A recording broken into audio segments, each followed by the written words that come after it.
Hello my dear students, आज मैं आपको क्लास 12th का चैप्टर 1 सॉलिड स्टेट्स का लेक्चर 1 पढ़ाऊंगा, जिसके अंदर मैं बस आपको सॉलिड्स की इंफॉर्मेशन दूंगा। सॉलिड किस तरीके के होते हैं, सॉलिड की कैटेगरीज क्या होती हैं और सॉलिड्स के अंदर सब कैटेगरीज क्या होती हैं, इन सब के अंदर इन सब के बारे में आपको पढ़ाया जाएगा। साथ साथ में किस सॉलिड में किस तरीके के फोर्स ऑफ अट्रैक्शन होते हैं, किस सॉलिड में कंडक्टिविटी क्या होती है, किस सॉलिड का मेल्टिंग पॉइंट ज़्यादा होता है या कम होता है, क्यों होता है, ये सारी चीज़ें आपको इस लेक्चर के अंदर पढ़ाई जाएंगी, जो है चैप्टर 1 12th क्लास का। तो चलिए स्टार्ट करते हैं। सबसे पहले देखिए सॉलिड का ये एनिमेशन, सॉलिड का एनिमेशन कितना बढ़िया लग रहा है। ये सॉलिड क्यों है? सॉलिड इसलिए सॉलिड कहलाता है क्योंकि पार्टिकल्स के बीच में फोर्स ऑफ अट्रैक्शन बहुत स्ट्रांग होता है और पार्टिकल्स के बीच में जो इंटरमॉलिक्यूलर, अगर वो मॉलिक्यूल्स हैं तो उनके बीच में जो डिस्टेंस होगा इंटरमॉलिक्यूलर डिस्टेंस होगा। अगर वो एटम्स हैं तो इंटर एटॉमिक डिस्टेंस होगा। अगर वो इलेक्ट्रॉन्स हैं तो उनके बीच में जो डिस्टेंस होगा वो होगा क्या? Inter electronic distance. ये तीनों के तीनों सॉलिड के अंदर बहुत ही कम होते हैं, इसीलिए वो सॉलिड होगा। क्लियर? तो स्टार्ट करते हैं अपने इस लेक्चर को।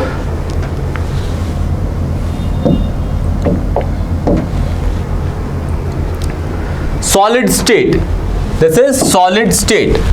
पहले सॉलिड के बारे में देखिए। State of matter which have definite shape, size, volume and have rigidity is known as solid. Example आपको पता है टेबल, चेयर, etc. ये सारे के सारे सॉलिड होते हैं। क्या होते हैं? सारे के सारे सॉलिड। सपोज मैं बात करता हूं कि भाई मेरे पास ये सॉलिड है, इसमें ये एटम, दूसरा, तीसरा, ये चौथा, पांचवा, छठा, सातवां, आठवां, इस तरीके से एटम्स की है इसके अंदर क्या अरेंजमेंट है। क्या है ये? अरेंजमेंट ऑफ एटम है। क्या ये? एटम्स की अरेंजमेंट है इसके अंदर।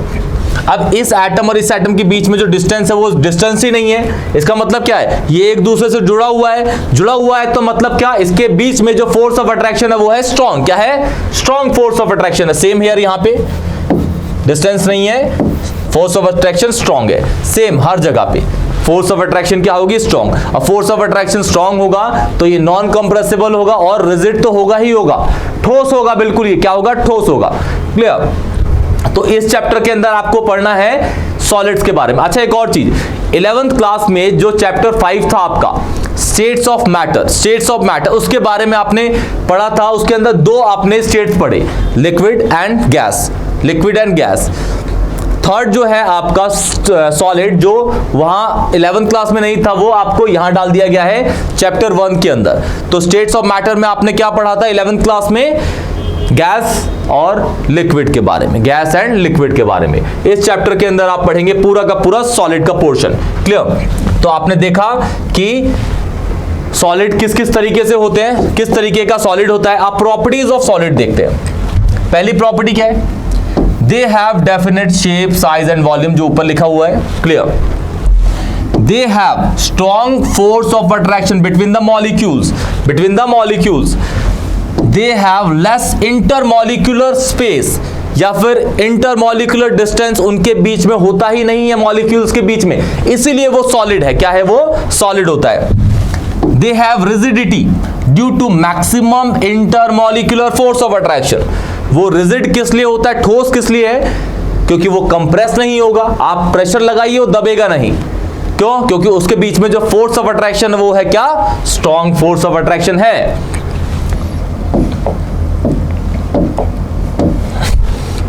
अब इसमें देखेंगे आप टाइप्स ऑफ सॉलिड। दो तरह के बेसिकली सॉलिड्स होते हैं, दो तरीके के सॉलिड्स होते हैं। पहला सॉलिड होता है आपका crystalline solid, second solid is amorphous solid, amorphous and crystalline solid. ये आपको दिख रहा है, ये आपका है क्रिस्टलाइन सॉलिड और ये है आपका क्या? Amorphous solid. अब क्रिस्टलाइन और अमॉर्फस सॉलिड को पहचानने का बहुत इजी तरीका है, बहुत ही सिंपल तरीका। क्या होता है? ये देखिए, आप देख रहे हैं ये वाला एटम, ये वाला एटम, ये सारे एटम्स क्या हैं? एक सिस्टमैटिक पैटर्न में लगे हुए हैं, सिस्टमैटिक पैटर्न में। उसके नीचे वाला भी सिस्टमैटिक पैटर्न में लगा हुआ, सिस्टमैटिक पैटर्न में लगा हुआ है। ये भी, इसको देखिए, ये भी एक सिस्टमैटिक पैटर्न में लगा हुआ है। तो अगर सॉलिड के अंदर जो एटम हो गए, मॉलिक्यूल हो गए, या मॉलिक्यूल या इलेक्ट्रॉन्स हो गए, वो एक सिस्टमैटिक पैटर्न में लगे हुए हैं, उनकी एक रेगुलर अरेंजमेंट है, रेगुलर पैटर्न है, तो उसको बोलते हैं आप क्या, क्रिस्टलाइन सॉलिड। क्या, क्रिस्टलाइन सॉलिड। और क्रिस्टलाइन सॉलिड को ही आपको बहुत डिटेल में पढ़ना है। सेकंड वाला है आपका जो टाइप्स ऑफ सॉलिड के अंदर आता है, पहला crystalline, second is amorphous. Amorphous solid क्या होते हैं, आप देखिए, ये वाला एटम, ये वाला एटम, ये अरेंजमेंट तो यहां पे ऊपर ठीक है, लेकिन नीचे आते देखिए यहां पे गैप्स आ गए। यहां पे क्या आ रहे हैं, गैप्स, अनइवन गैप्स आए जा रहे हैं, अनइवन गैप्स आ रहे हैं। तो इसका मतलब है इसमें जो अरेंजमेंट है पार्टिकल्स की वो सही नहीं है। दिख रहा है आपको, कहीं कहीं गैप आ रहा है। तो इसको बोलते हैं जहां पे मॉलिक्यूल्स की अरेंजमेंट रेगुलर नहीं होती, या फिर रेगुलर लगे हुए हैं, उसके बाद कहीं कहीं पे पोर्शन पे आपका डिस्टॉर्शन आता है। मतलब मॉलिक्यूल्स सिस्टमैटिक पैटर्न में एक जगह पे लगे हुए, उसके बाद फिर डिस्टॉर्शन, मॉलिक्यूल्स इधर उधर हो गए, इधर उधर हो गए, this called distortion, this called distortion, this is called distortion. उसके बाद फिर वो रेगुलर पैटर्न में लगा, छोटा सा पैटर्न रेगुलर होगा, उसके बाद डिस्टॉर्शन आएगा, मॉलिक्यूल इधर उधर होंगे, दिस इज कॉल्ड डिस्टॉर्शन। उसके बाद फिर पैटर्न सेम आएगा, फिर डिस्टॉर्शन। तो इन सॉलिड्स को बोला जाता है क्या, amorphous solid. And crystalline solids के अंदर बिल्कुल भी ये नहीं होता, सारे पार्टिकल्स अरेंज होंगे रेगुलर पैटर्न में, दूर तक आपका रेगुलर पैटर्न चलता रहेगा, उसके बाद कहीं पे आपका आ गया क्या, एक डिस्टॉर्शन। तो वो थोड़ा कॉम्प्रोमाइजिव होता है कि आप उसको कॉम्प्रोमाइज करके मान लेते हैं कि ये क्रिस्टलाइन ही है, लेकिन अगर छोटे इंटरवल पे ही डिस्टॉर्शन आ जाता है, उसको आप किस कैटेगरी में डाल देते हैं, किस कैटेगरी, वो है आपका एमॉर्फस सॉलिड। क्या है, एमॉर्फस सॉलिड। अच्छा, ये आपका क्रिस्टलाइन सॉलिड, ये एमॉर्फस सॉलिड। अच्छा, क्रिस्टलाइन सॉलिड जो है, क्रिस्टलाइन सॉलिड जो है वो आपके 4 कैटेगरीज में डिवाइड होते हैं। पहला होता है आपका molecular solid, second is ionic solid, ये है कोवेलेंट सॉलिड, इसको कोवेलेंट क्रिस्टल भी बोलते हैं, इसको आप कोवेलेंट नेटवर्क सॉलिड भी कहा जाता है। क्या, इसको कोवेलेंट नेटवर्क सॉलिड। फिर लास्ट है आपका मेटेलिक सॉलिड। और जो मॉलिक्यूलर सॉलिड है वो भी 3 कैटेगरीज में डिवाइड होते हैं। ये आपका है पहला नॉन पोलर सॉलिड, यहां पे लिखा है नॉन पोलर सॉलिड, ये है आपका non polar, non polar solid. क्या है ये, नॉन पोलर सॉलिड। ये आपको दिख रहा है ये पोलर क्रिस्टल या polar solid. This is last वाला इज हाइड्रोजन बॉन्डेड सॉलिड। ये 3 कैटेगरीज मॉलिक्यूलर क्रिस्टल या मॉलिक्यूलर सॉलिड्स की और निखर के आती हैं, जिसको आपको डिस्क्राइब करना है, लेकिन आपको बहुत अच्छे तरीके से इस चैप्टर के अंदर नहीं डिस्क्राइब करा है, लेकिन मैं हल्का फुल्का आपको डिस्क्राइब कर दूंगा। तो चलते हैं पहले इन सॉलिड्स को देखते हैं।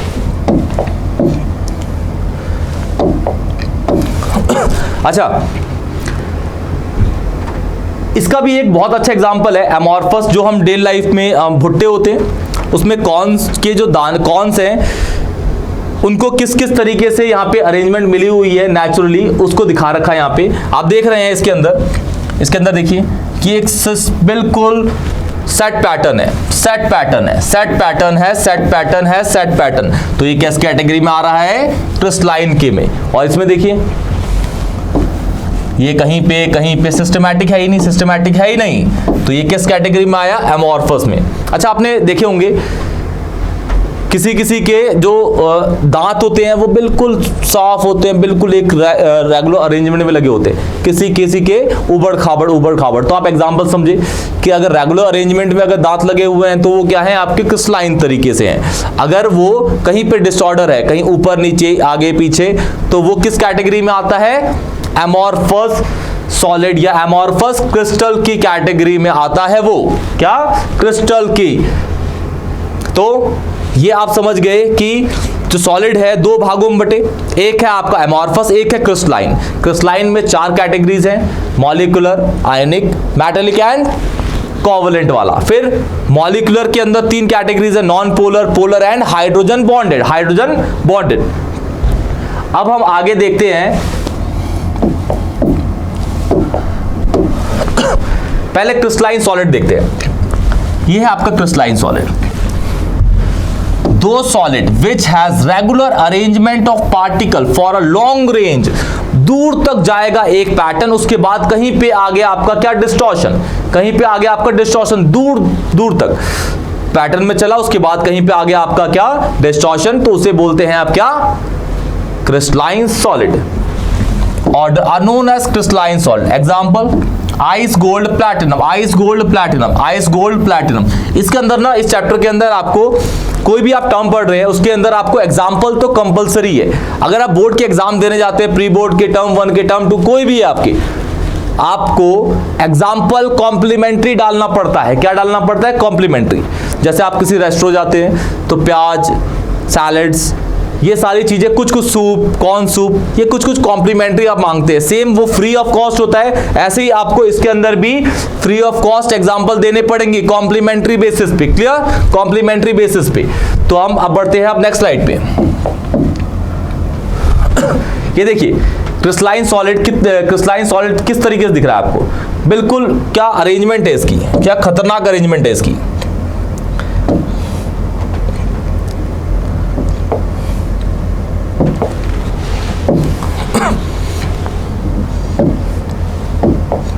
ये देखिए क्या अरेंजमेंट है इसकी, क्या बेहतरीन अरेंजमेंट है। इस जगह से देखिए, आप देखिए जब बोलूंगा तो सिस्टमैटिक दिखेगा आपको। इस जगह पे देखिए, आप देखिए कितना बेहतरीन दिख रहा है आपको। ये है आपका क्रिस्टलाइन सॉलिड, जहां पे आपको सेम बिल्कुल, अगर आप उसको देखेंगे तो सिमेट्रिक दिखेगा। इस पोर्शन से अलग अलग, देखिए ये वाला कितना सुंदर लग रहा है। ये है क्रिस्टलाइन सॉलिड। क्या है? Crystalline solid. Clear? Crystalline solid. Properties of crystalline solid क्या है? Properties of crystalline solid, properties of crystalline solid. They have regular arrangement of particles for a long range order, for a long range order, long range के लिए। क्या है? Long range के लिए। Known as crystalline solid. क्या होंगे वो?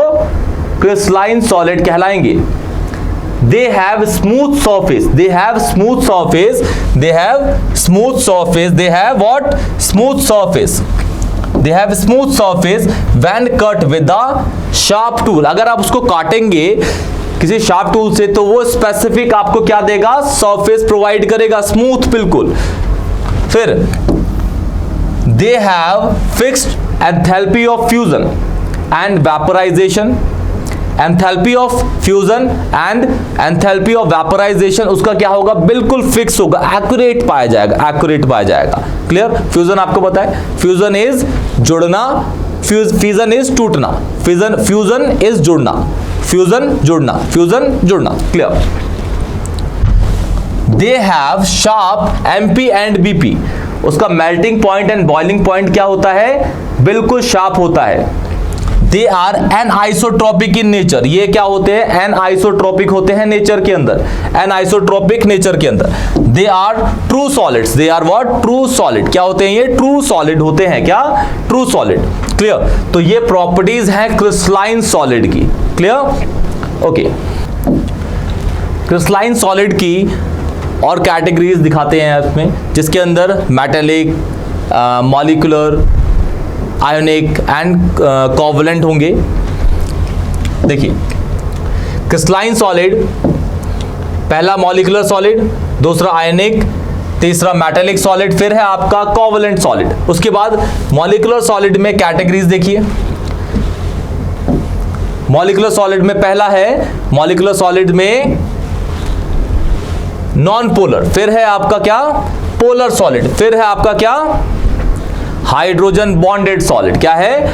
इसी को हम कैटेगराइज करेंगे, इसी को हम अच्छे तरीके से कैटेगराइज करेंगे, पहला, दूसरा, तीसरा, चौथा। और इसके अंदर ये है मॉलिक्यूलर सॉलिड के अंदर पहला, ये दूसरा, ये है तीसरा। इसको हम कैटेगराइज करेंगे। देखिए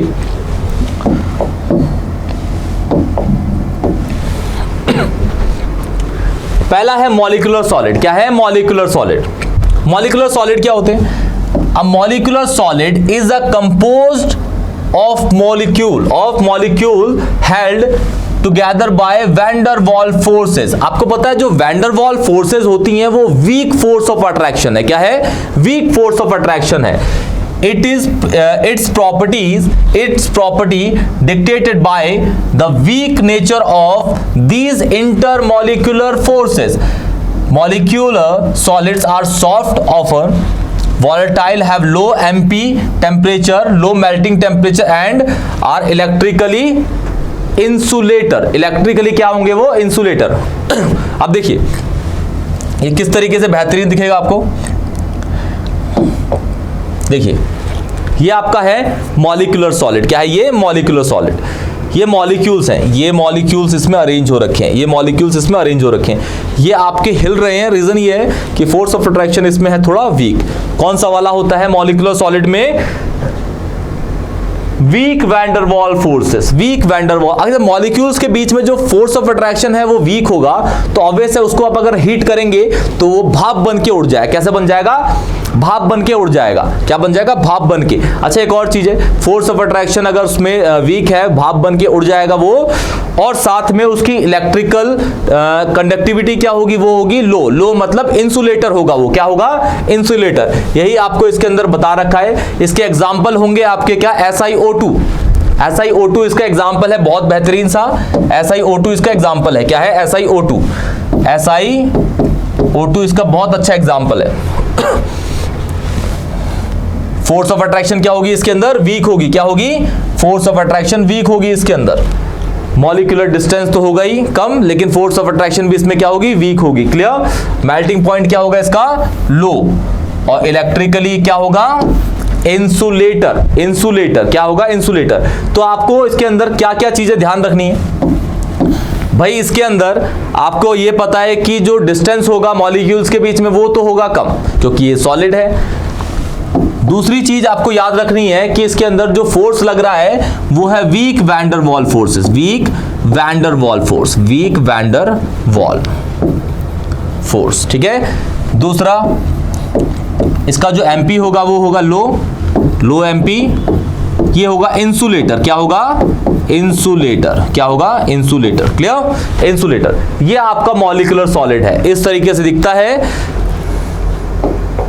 देखिए इस तरीके से दिखता है। क्लियर? कितना बेहतरीन लग रहा है ये। अब बढ़ते हैं इसी के अंदर जो पोलर सॉलिड होता है। क्या होता है? Polar solid. पोलर सॉलिड आप देखेंगे इसके अंदर, पोलर सॉलिड के अंदर ये देखिए इसके अंदर ना पोल्स निकलेंगे। देखिए ये पोल्स निकल के पॉजिटिव पॉजिटिव, इसमें देखिए नेगेटिव नेगेटिव, इसमें देखिए निकलेगा। देखिए ये आपका नेगेटिव हो गया, ये पॉजिटिव हो गया। Negative positive.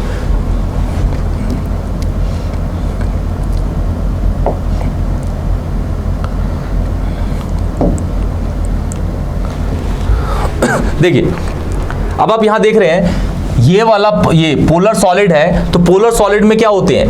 पोलर बेसिकली होता है नेगेटिव और पॉजिटिव पोल।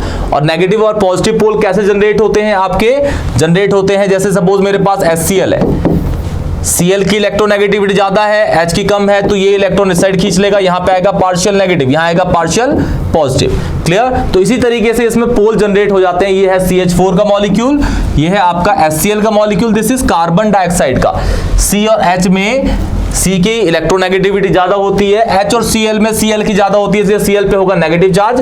CO2 में O की ज्यादा होती है, C की कम होती है। तो देखिए इसके अंदर क्या लिखा हुआ है? Physical state, these compounds can exist as solid due to greater force of attraction, greater force of interaction या attraction, melting and BP, MP and BP, these have greater MP and BP than non-polar।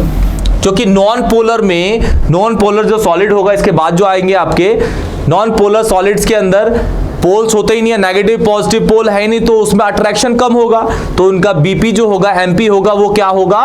क्या होगा? कम होता है। क्या होता है? कम होता है। अच्छा इसके अंदर यहाँ पे चार्ज है तो इसकी कंडक्टिविटी देखते हैं। चार्ज दिख रहा है आपको? ये पॉजिटिव पॉजिटिव पॉजिटिव, ये नेगेटिव। तो they conduct electricity in the solution state due to mobility of ions. इसको जब अगर पानी में डालोगे तो ये आयंस में टूट जाते हैं। आयंस में टूटने के बाद जो आयंस हैं, cation, anion, cation is positive, anion is negative. ये इलेक्ट्रिसिटी को क्या करते हैं, कंडक्ट करते हैं, इलेक्ट्रिसिटी को ये कंडक्ट करते हैं। और ये जो होंगे ये बहुत अच्छे तरीके से सॉल्यूबल होते हैं। ये लिखा हुआ है इसमें solubility. These are highly soluble in polar solvent like water. Polar solvent, पानी के अंदर इसको अगर आप डिसॉल्व करेंगे तो ये अच्छे तरीके से डिसॉल्व हो जाते हैं। क्या होते हैं, अच्छे तरीके से डिसॉल्व हो जाते हैं। अब देखिए नेक्स्ट है आपका नॉन पोलर सॉलिड। क्या है, non polar solid. Non polar solid देखिए किस तरीके दिखेगा आपको, ये देखिए इन दोनों के बीच में रिपल्शन है। देखिए ये रिपल्शन लिखा हुआ रहा है, रिपल्शन। मॉलिक्यूल एक दूसरे से क्या कर रहे हैं, रिपल्शन फील कर रहे हैं। क्या कर रहे हैं, क्योंकि इन पे पोल ही नहीं है, क्योंकि इन पे पोल ही नहीं है। क्लियर।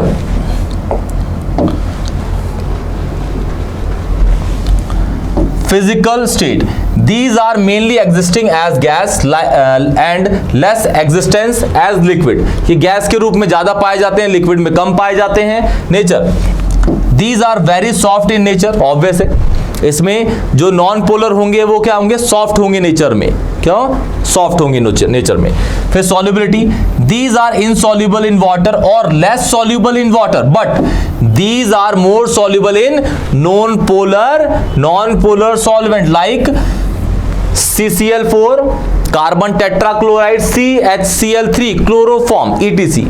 मतलब कहने का है नॉन पोलर जो होता है ना, नॉन पोलर में डिसॉल्व होता है, पोलर जो है वो पोलर में डिसॉल्व होता है। इसलिए जो पोलर सॉल्वेंट्स थे वो वाटर में डिसॉल्व हो रहे थे, ये किस में हो रहे हैं, आपके CHCl3 एंड CCl4। ये नॉन पोलर सॉल्वेंट्स होते हैं। क्या होते हैं, नॉन पोलर सॉल्वेंट्स। फिर आते हैं इसी कंडक्टिविटी पे।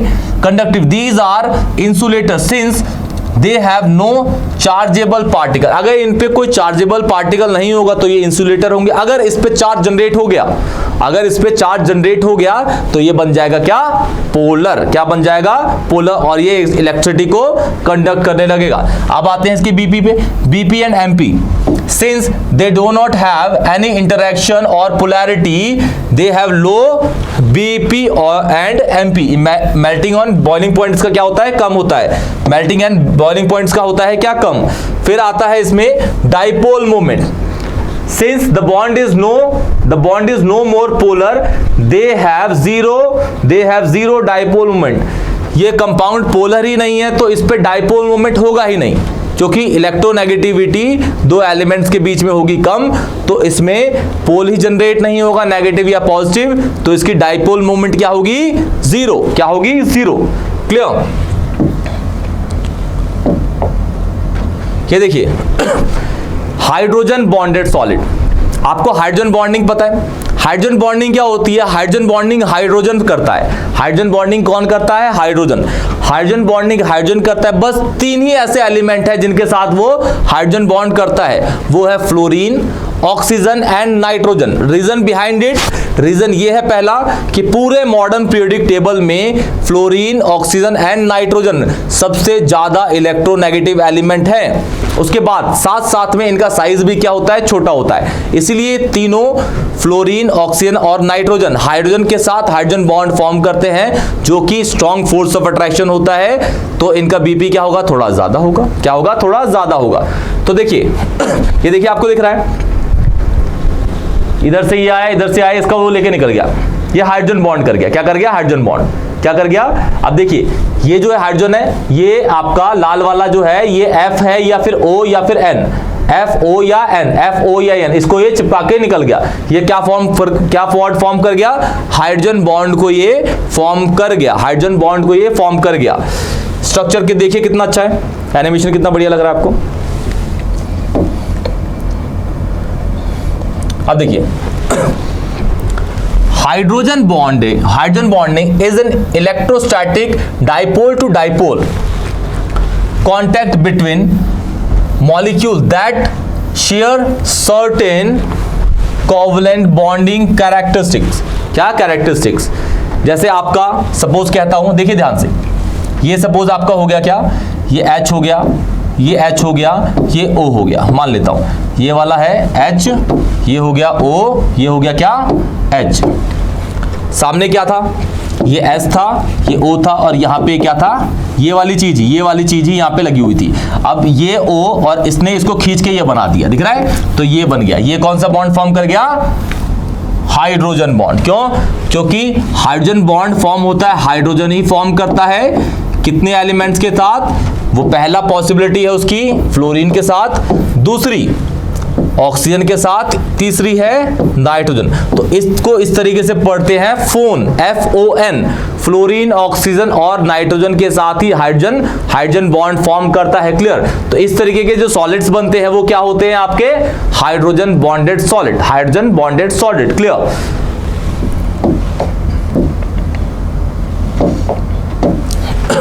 ये है आपका आयनिक सॉलिड। क्या है, आयनिक सॉलिड। आयनिक सॉलिड में क्या होता है, मेटल नॉन मेटल को अपने इलेक्ट्रॉन ट्रांसफर करता है, मेटल नॉन मेटल को अपने इलेक्ट्रॉन्स को क्या करता है, ट्रांसफर करता है। तो इसके अंदर ये है आपका मेटल, ये है आपका नॉन मेटल, ये देख रहे हैं आप, इलेक्ट्रॉन ट्रांसफर हो रहा है। क्या हो रहा है, इलेक्ट्रॉन ट्रांसफर। तो इस बॉन्ड को क्या बोलते हैं, आयनिक बॉन्ड। क्या बोलते हैं, आयनिक बॉन्ड। और सॉलिड्स आर आयनिक सॉलिड। तो देखिए इसमें जो पार्टिकल्स होंगे वो क्या होंगे, आयंस होंगे, कैटायन या एनायन होंगे। जो फोर्स ऑफ अट्रैक्शन होगा या बॉन्डिंग होगी वो क्या होगी, इलेक्ट्रोस्टैटिक फोर्स ऑफ अट्रैक्शन। क्यों, क्योंकि चार्जेस के बीच में, चैप्टर 1 आप 12th क्लास में फिजिक्स पढ़ रहे होंगे तो आपने देखा होगा चार्जेस के बीच में जो फोर्स ऑफ अट्रैक्शन होता है वो होता है क्या, इलेक्ट्रोस्टैटिक या Coulombic force of attraction. Electrostatic या कूलम्बिक, या इलेक्ट्रोस्टैटिक लिखा है बस, कूलम्बिक भी होता है क्योंकि चार्ज की यूनिट इज कूलम बेटा। क्लियर। फिजिकल नेचर क्या होगा इसका, hard and brittle. Electrical conductivity, insulator होगा कई किस्म में, सॉलिड में इंसुलेटर होगा, बट कंडक्टर होगा किसमें, मॉल्टन एंड एक्वस में। जैसे सपोज करते हैं एक बाउल लेता हूं, बाउल के अंदर मैंने NaCl डाल दिया, एक साइड में मैंने डाली बाउल में NaCl डाला, सूखा NaCl है, एक साइड में एक तार डाली जिसमें करंट है, दूसरी साइड में उंगली डाली मैंने, मेरे को इलेक्ट्रिसिटी बिल्कुल फील नहीं होगा। रीजन ये, क्योंकि अभी जो NaCl है वो पूरा प्रॉपर NaCl है, उसमें आयंस है ही नहीं। अब सॉल्यूशन दोनों निकाल देता हूं, यहां से तार निकाला, यहां से उंगली निकाली मैंने, फिर बाउल के अंदर NaCl है, पानी भर दिया पहले उसके अंदर, उसके बाद फिर तार डाली इधर से जिसमें इलेक्ट्रिसिटी है, इधर से डाली उंगली, तो यहां पे करंट फील होगा और इसमें आपको शो करेगा, करंट शो करेगा, आपको हाथ बिल्कुल झन्नाट जाएगा। तो ये शो करेगा कि आयंस जो है वो इलेक्ट्रिसिटी कंडक्ट करते हैं। इलेक्ट्रिसिटी कंडक्ट कौन करते हैं, आयंस। सेम मॉल्टन स्टेट में भी आयंस जो होते हैं वो क्या शो करते हैं, इलेक्ट्रिसिटी कंडक्ट करते हैं। क्लियर। इसके जो एग्जांपल, मेल्टिंग पॉइंट क्या होगा, इसका मेल्टिंग पॉइंट हाई होगा। रीजन, क्योंकि इलेक्ट्रोस्टैटिक फोर्स ऑफ अट्रैक्शन क्या होता है, स्ट्रॉन्ग। तो इसको जब आप हीट करोगे तो ये मेल्ट इजीली नहीं होता, इसको आपको ज्यादा टेम्परेचर देना पड़ेगा इसको हीट करने के लिए, और तभी ये क्या होगा, मेल्ट होगा। Example NaCl, MgO and ZnS और ETC बहुत सारे हो सकते हैं, जो भी पानी में जाते ही आयंस बन जाते हैं, बहुत सारे एग्जांपल हो सकते हैं, इसलिए हमने ETC डाल दिए यहाँ पे। तो देखिए इसके एनिमेशन को थोड़ा, ये देखिए ये NaCl, फिर से स्टार्ट करते हैं, ये Na, ये Cl, देखिए इलेक्ट्रॉन गया यहाँ पे। क्लियर। देखिए इलेक्ट्रॉन चला गया, ये आ गया इलेक्ट्रॉन। अब यहाँ पे ये बन गया कैटायन, ये बन गया एनायन। इन दोनों के बीच में जो फोर्स आ गई है वो कौन सी है, ये वाली फोर्स ऑफ अट्रैक्शन कौन सी है, electrostatic force of attraction. Clear. तो ये कितना शानदार है। क्लियर। अब बढ़ते हैं नेक्स्ट वाली स्लाइड पे। अच्छा एक और चीज है, ये जो आपको दिख रहा है ये ऐसे NaCl इस तरीके से होगा, ये पॉजिटिव नेगेटिव, पॉजिटिव नेगेटिव, इन दोनों के बीच में जो फोर्स है वो कौन सा है, इलेक्ट्रोस्टैटिक या कूलम्बिक। सेम ऐसे ही इसमें लीजिए positive negative, positive negative, positive negative, और ये 2D डायमेंशन का आपको स्ट्रक्चर दिख रहा है। 3D भी आपको दिखा दिया जाता, लेकिन यहाँ पे थोड़ा पेज कम पड़ गया इसलिए। क्लियर। तो बढ़ते हैं आप नेक्स्ट स्लाइड पे। ये है मेटालिक सॉलिड। क्या है, मेटालिक सॉलिड। आप देख रहे हैं ये जो पॉजिटिव है, ये पॉजिटिव आपका है, पॉजिटिव इसके सराउंडिंग में जो घूम रहे हैं वो क्या है, सराउंडिंग में जो घूम रहे हैं वो है इलेक्ट्रॉन्स। क्या है, इलेक्ट्रॉन्स। अच्छा एक और चीज है, जैसे बात करते हैं, सपोज कहता हूं भाई कि मेरे पास मेटालिक सॉलिड ऐसा है, मेटालिक सॉलिड है तो ये होगा इलेक्ट्रॉन, आपका electron. Clear. Electron electron electron electron, ऐसे इलेक्ट्रॉन्स होंगे।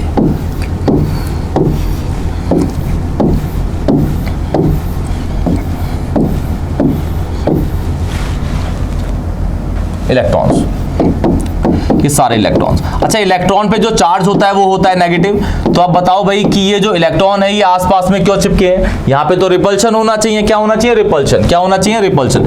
फिर भी ये एक दूसरे से चिपके हुए हैं। इसके पीछे एक बहुत बेहतरीन रीजन है, बेहतरीन। फिजिक्स में आप एटम न्यूक्लियाई के अंदर पढ़ोगे इसको, लेकिन मैं आपको यही बता देता हूं। देखिए, ये नेगेटिव है, ये नेगेटिव, फिर भी ये चिपका हुआ है। क्यों क्यों क्यों? देखिए रीजन क्या होता है, आप इसको इस तरीके से समझिए। अंडे की ट्रे होती है, एग की ट्रे, एग की ट्रे होती है, तो एक एग की ट्रे में 30 होल होते हैं जहां पे एग्स को रखा जाता है, एग्स को रखा जाता है। क्लियर? ठीक। अब क्या करना है, एक एग को आप एक इलेक्ट्रॉन के रूप में मानिए, इलेक्ट्रॉन के तौर पे मानिए एक एग को। ऐसे ही इलेक्ट्रॉन्स वहां पे भरे हुए हैं, इलेक्ट्रॉन्स भरे हुए हैं। अगर आप एक अंडे को हटाएंगे तो बचेगा क्या? होल बचेगा। क्या? होल। उसी होल को, जहां से आपने अंडा हटाया वो बचेगा होल, उसी होल को बोला जाता है क्या? कर्नल। क्या वर्ड बोला जाता है? कर्नल।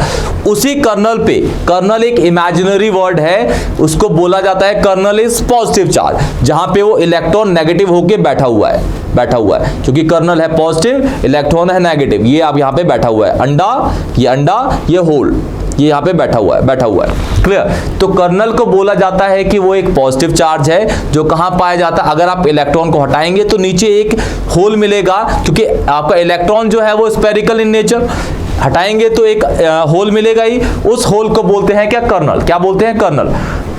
जैसे सपोज कहता हूं, देखिए जैसे सपोज ये है, इसको मैंने हटा दिया, यहां से इसको हटा दिया, तो जगह बची क्या? एक पॉजिटिव जगह बची। इसी पॉजिटिव को बोलते हैं क्या? कर्नल। क्या बोलते हैं? कर्नल। कर्नल एक तरह का पॉजिटिव चार्ज है। क्या है? पॉजिटिव चार्ज है। अच्छा, एक और चीज है, इस इलेक्ट्रॉन और इस इलेक्ट्रॉन के बीच में एक फोर्स ऑफ अट्रैक्शन है, इस इलेक्ट्रॉन के बीच में एक फोर्स ऑफ रिपल्शन है। सॉरी, क्या है? Force of repulsion. अच्छा, इस इलेक्ट्रॉन और इसके नीचे जो होल है, उसके बीच में एक फोर्स ऑफ अट्रैक्शन है। क्यों? क्योंकि kernel is positive, electron is negative. अच्छा, ये यहां पे क्यों बैठा हुआ है? रीजन ये है कि इन दोनों के बीच में एक फोर्स ऑफ रिपल्शन है, इलेक्ट्रॉन और कर्नल के बीच में फोर्स ऑफ अट्रैक्शन है, और इलेक्ट्रॉन और कर्नल के बीच में जो फोर्स ऑफ अट्रैक्शन है वो मैग्नीट्यूड में ज्यादा है। क्या है? मैग्नीट्यूड में ज्यादा है, और इलेक्ट्रॉन के बीच में जो रिपल्शन है वो मैग्नीट्यूड में कम है, इसीलिए ये इस जगह पे बैठा हुआ है। अगर ये रिपल्शन का मैग्नीट्यूड ज्यादा होता इलेक्ट्रॉन और कर्नल के बीच के फोर्स ऑफ अट्रैक्शन के मैग्नीट्यूड से, तो ये इलेक्ट्रॉन पास में ना होके दूर होते। भाई क्या होते? दूर होते। ये रीजन है आपका कि मेटल के अंदर इलेक्ट्रॉन बिल्कुल पास में होते हैं, सेम चार्ज होने के बाद भी। क्यों? क्योंकि हर इलेक्ट्रॉन के नीचे एक उसका बाप बैठा हुआ है। बाप इज कर्नल। क्या है? बाप उसको कंट्रोल करके रखता है पूरा वो। या फिर आप वैसे मान लो पॉजिटिव गर्लफ्रेंड टाइप में, उस तरीके से आप मानिए किसको? कर्नल को। उसको संभाल के रखता है वो। क्या करता है? संभाल के। तो भाई बैठा रहे। क्लियर? तो ये है आपका मेटालिक सॉलिड। देखिए इसके अंदर कॉन्स्टिट्यूएंट पार्टिकल, कर्नल जो है positive charge and electron negative charge. Kernel कहां पाया जाता है? इलेक्ट्रॉन के नीचे बिल्कुल। इलेक्ट्रॉन हटाइए कर्नल पाइए, इलेक्ट्रॉन हटाइए कर्नल पाइए। क्लियर? ये है आपका बॉन्डिंग क्या है भाई? इसके अंदर भी होगा मेटालिक बॉन्ड। अच्छा, इसके अंदर एक और चीज है, नेगेटिव पॉजिटिव तो है ही, तो इसके अंदर भी इलेक्ट्रोस्टैटिक फोर्स ऑफ अट्रैक्शन भी हो सकता है। बॉन्डिंग तो मेटालिक है, लेकिन जो फोर्स ऑफ अट्रैक्शन वो कौन सा होगा? आपका कोलंबिक फोर्स ऑफ अट्रैक्शन या फिर electrostatic force of attraction. Clear? Physical nature hard होगा, मैलेबल, डक्टाइल, इजी। कंडक्टिविटी आपको पता है कंडक्टर होगा। एमपी होगा भाई इसका फेयरली हाई, बहुत ज्यादा होगा। क्या होगा? बहुत ज्यादा। एग्जाम्पल लोहा, तांबा, चांदी, मैग्नीशियम। क्लियर?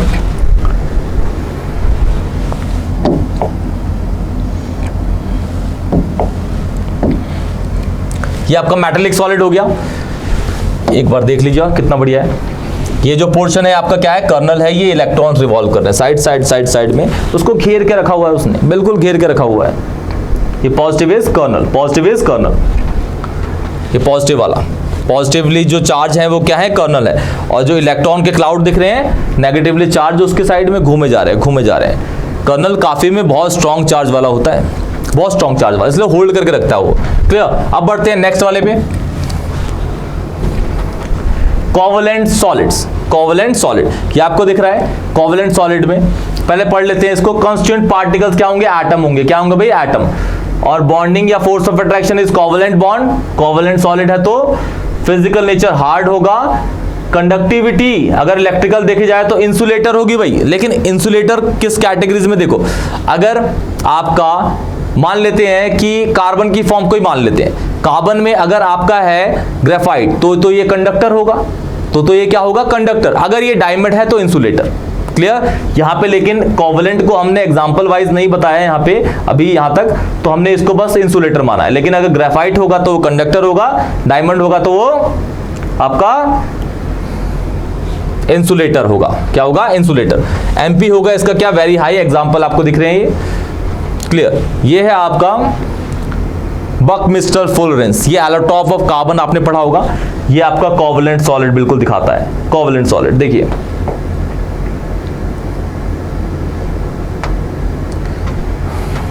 देखिए इस जगह देख रहे हैं, इस जगह पे 5 रिंग है, इस जगह पे देखेंगे तो ये 6 रिंग है, 6 कार्बन की रिंग है। तो इस तरीके से 5 6 पाए जाते हैं। यहां पे देखेंगे तो ये 6 वाला है, इस जगह पे देखेंगे तो ये 5 वाला है। क्लियर? इस तरीके से फुटबॉल लाइक स्ट्रक्चर बन जाता है। बकमिस्टर फुलरेंस C60 इसका फॉर्मूला होता है, एलोट्रॉप्स ऑफ कार्बन। तो ये आपका लेक्चर यहीं पे खत्म होता है। आपने देखा ये कितना बेहतरीन है, और सॉलिड स्टेट का, टाइप्स ऑफ सॉलिड के पूरे पोर्शन कवर हो चुके हैं। नेक्स्ट लेक्चर में आपको मैं अरेंजमेंट दिखाऊंगा कि सॉलिड के एटम्स जो होते हैं वो किस किस तरीके से अरेंज करे गए हैं। क्यूब पे 7 तरीके के बॉक्सेस पढ़ेंगे आप। उसके अंदर मेन है आपका क्यूब को आपको बहुत डिटेल में पढ़ना है। तो इस लेक्चर को हम यही खत्म करते हैं। Take care, good night.